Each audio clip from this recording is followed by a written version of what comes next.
Odio y amor, capítulo 3, de Bárbara Cartland. Mi padre está muerto, respondió al fin. El conde alzó la ceja. Lo lamento. No me informaron, lo ignoraba. Marisa no habló, pero quizá la expresión de sus ojos y la súbita palidez de su rostro provocaron que él preguntara. ¿Qué le sucedió? Parecía estar muy bien la última vez que lo vi.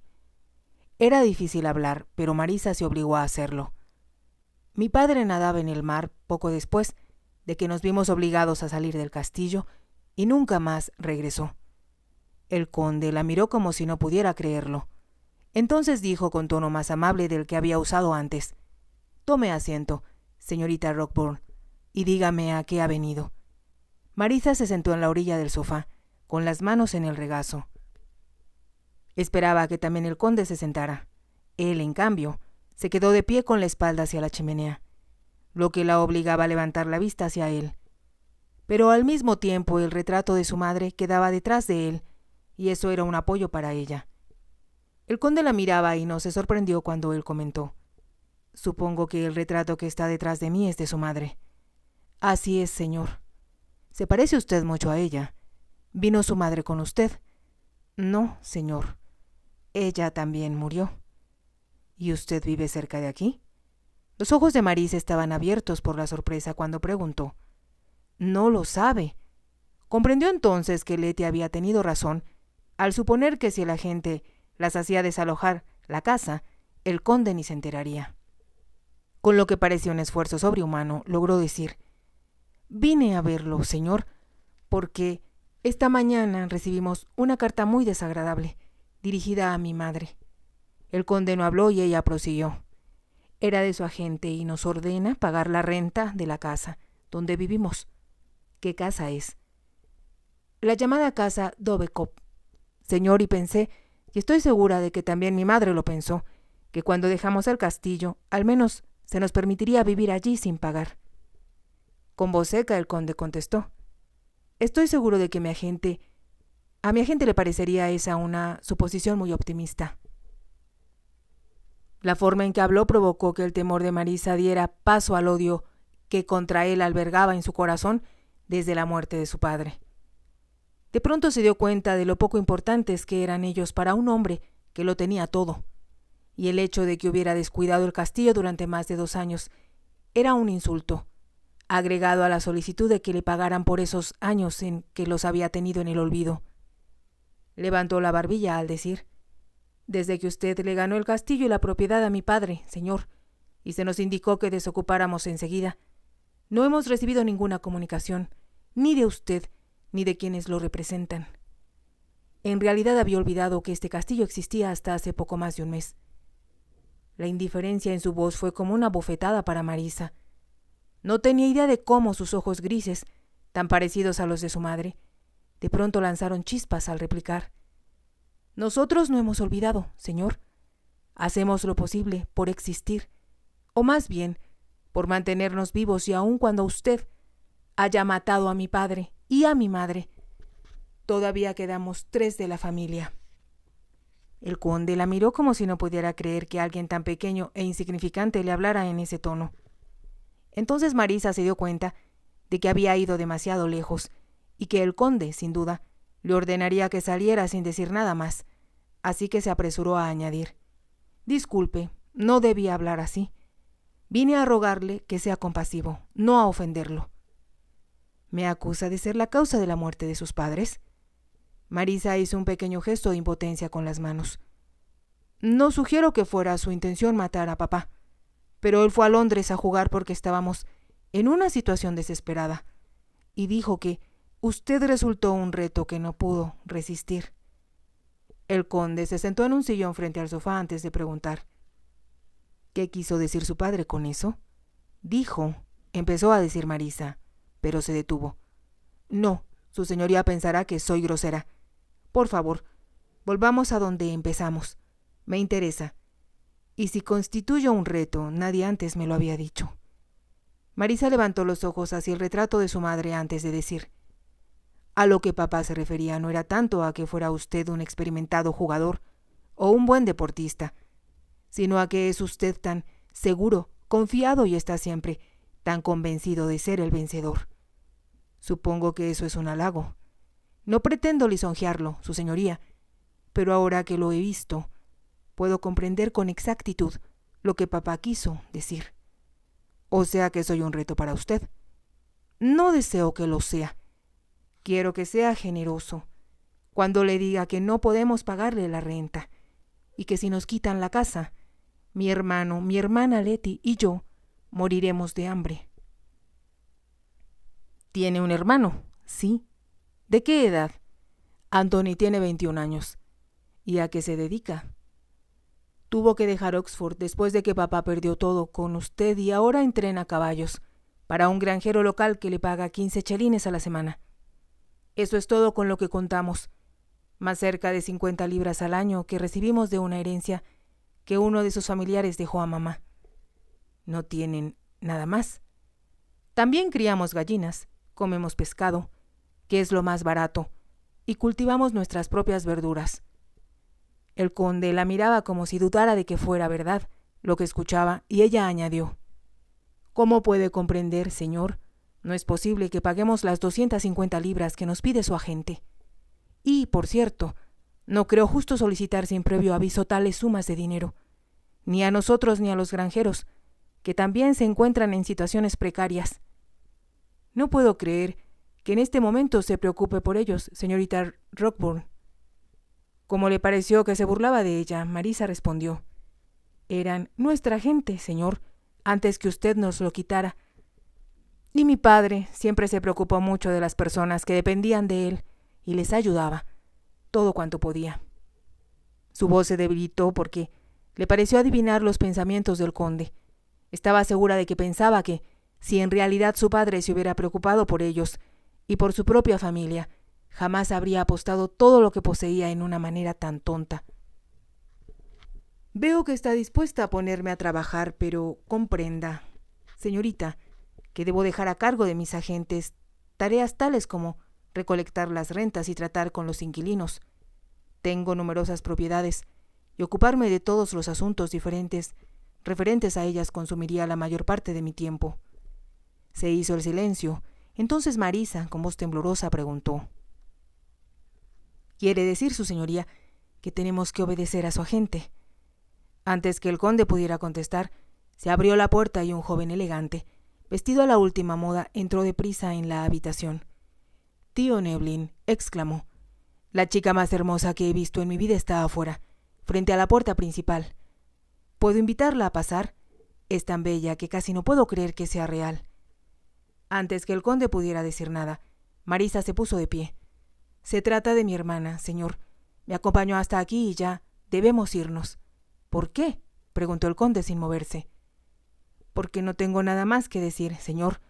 Así que debo regresar a casa, para pensar en alguna forma en que nosotros, a diferencia de nuestros padres, podamos sobrevivir». Aun cuando trató de hablar con aire retador y con orgullo, su voz se quebró en la última palabra y sintió no solo que Dios le había fallado, sino también su madre, que la observaba desde el retrato. El joven se acercó más a ellos. «Así que es su hermana», dijo a Marisa. «Ahora noto que se parecen. Usted también es muy hermosa. ¿Cómo es posible que aquí, que es casi el fin del mundo, existan dos criaturas tan bellas?»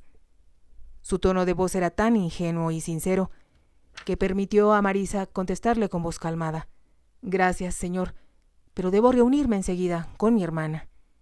El joven miró al conde. «Por favor, tío Neblin, ¿nos presentas?»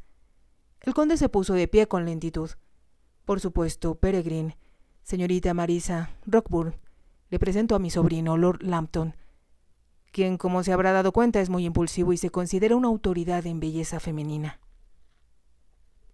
Marisa ignoró el tono sarcástico y le hizo una ligera reverencia a Lord Lambton, quien se inclinó ante ella con natural elegancia. «Ahora que nos presentaron, ¿puedo invitar a su hermana a entrar en la casa?» «Gracias, pero debemos regresar». «Antes que terminemos nuestra conversación, señorita Rockburn», preguntó el conde. Marisa sentía tan violento odio contra él que no se atrevía a mirarlo, así que contestó con voz baja: «Creo, señor, que no hay nada más que decir. Por el contrario, yo tengo mucho que decir, la contradijo el conde. Y creo que le convendría escucharme. Marisa se puso rígida. Se sentía como si la hubiera arrojado a lo más profundo de la desesperación y hacia una oscuridad impenetrable de la cual no creía poder salir. Ahora, de pronto, surgía un leve rayo de esperanza que la hizo levantar el rostro hacia él. Él la miró durante un momento, después se dirigió hacia su sobrino. Por supuesto, Peregrine, trae a la joven que viste afuera.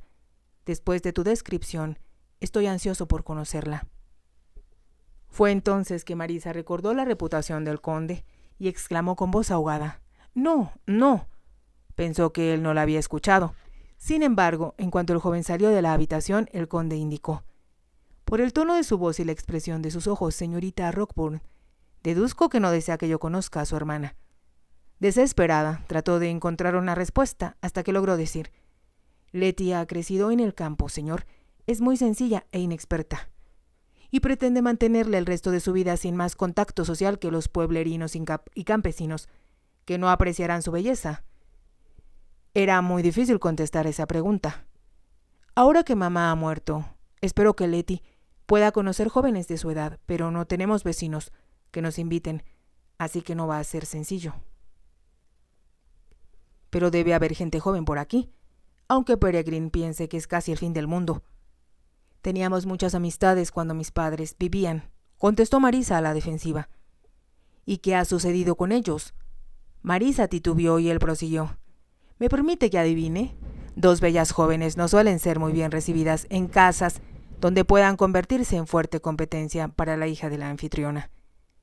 A Marisa le pareció que era mucho más perceptivo de lo que esperaba, pero como sentía que la había retado, no pudo evitar decir: «Y es peor aún, señor, cuando las jóvenes en cuestión no tienen un centavo, ni el ambiente que las rodeaba cuando sus padres vivían». «¿Se refiere al castillo?» «Sí, el castillo». Su voz temblaba al hablar porque pensaba en lo mucho que significaba para todos ellos y cómo alguna vez había sido el símbolo de su hogar, de su seguridad y felicidad. Sintió los ojos del conde fijos en ella, tan penetrantes que parecían llegar hasta el fondo de su corazón. Su mirada era tan detestable como lo era él, pensó ella. Comprendía que su padre había tenido razón al definirlo como un reto. Se escucharon voces y un segundo después, Letty entraba en la habitación. Sonreía por algo que le había dicho Lord Lambton, y estaba tan linda que Marisa no dudaba que podía competir con cualquiera de las afamadas bellezas de Londres. Sin timidez, Letty se dirigió hacia el conde y le hizo una reverencia. «Es su señoría tal como lo imaginaba, y tenía muchos deseos de conocerlo». «¿Por qué?», preguntó el conde. Intimidaba su costumbre de contestar con monosílabos. Sin embargo, Letty sonrió. «Si usted viviera aquí, comprendería que esa pregunta es tonta. Pasan días y meses sin que suceda nada. De pronto, aparecen los carruajes cargados de objetos para el castillo, y eso provoca mucha expectación. Me parece que su hermano opina diferente al respecto». Letty miró hacia Marisa y después volvió el rostro hacia él. «Espero que no haya sido cruel con Marisa. Mientras estaba esperando afuera, rezaba sin cesar porque fuera amable y comprensivo». Una leve sonrisa asomó en los labios del conde. «¿Suelen ser escuchadas sus plegarias, señorita Letty?»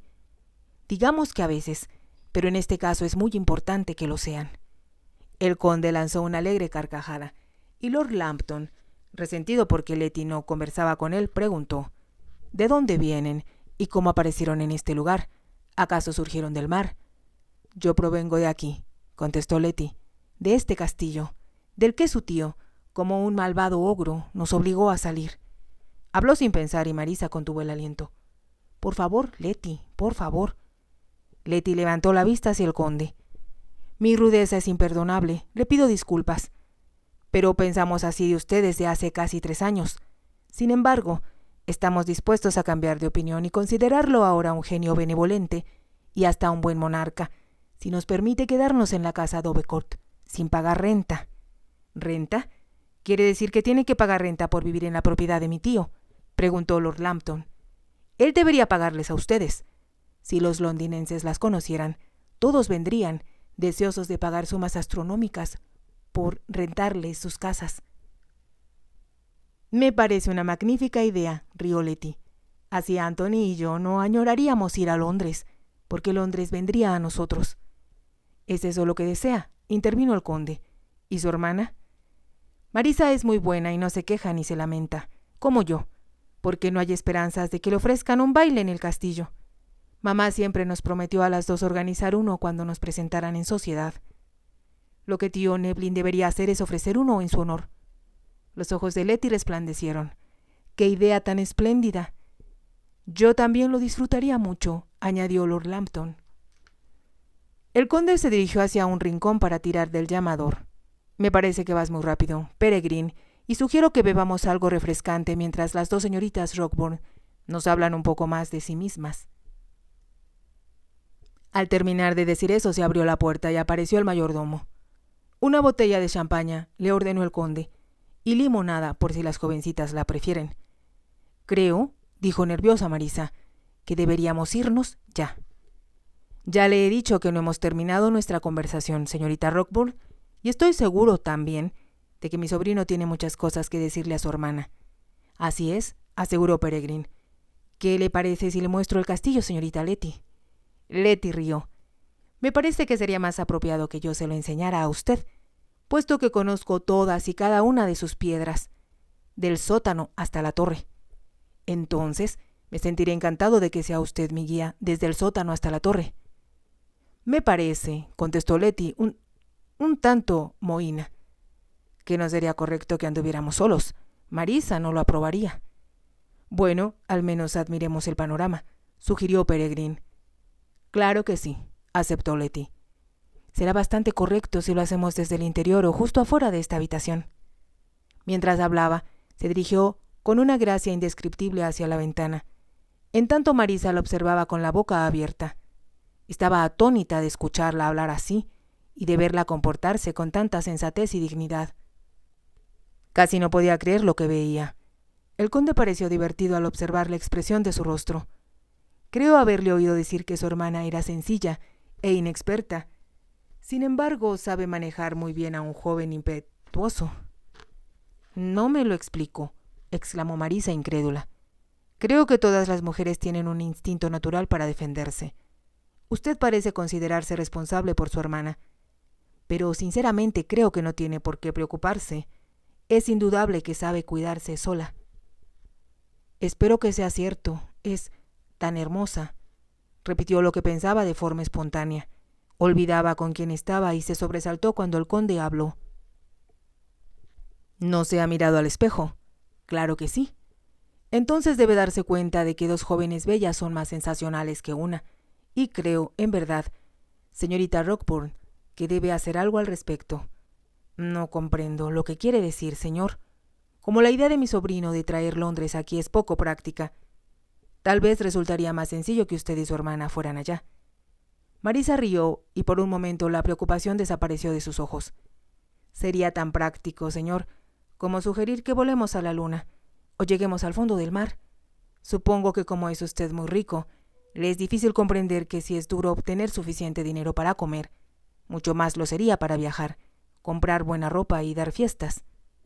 No soy tan obtuso como piensa, pero al mismo tiempo creo que estará de acuerdo, señorita Rockburn, que la belleza, como el talento, no deben ocultarse.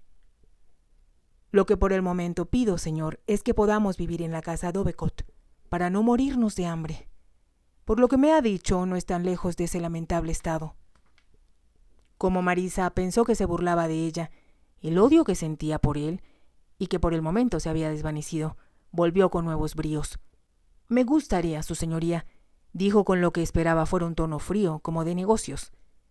Es saber, con exactitud, a qué atenernos. Es algo difícil contestarle hasta que no haya visto la casa Dovecot, estimado su valor y, por supuesto, conocido a sus habitantes un poco más. No sé por qué hemos de interesarle a su señoría, respondió Marisa con frialdad. Usted vive en un mundo, nosotros en otro. Por el momento vivimos muy cerca, en un lugar que, como Peregrine, yo también casi considero el fin del mundo. A solo unos cuantos pasos está el mar. Como le pareció que hablaba de forma despectiva del castillo y su localización, Marisa preguntó, ¿por qué? ¿Por qué tenía que venir a abrir el castillo y provocarnos tantos problemas? Lanzó un leve suspiro y continuó.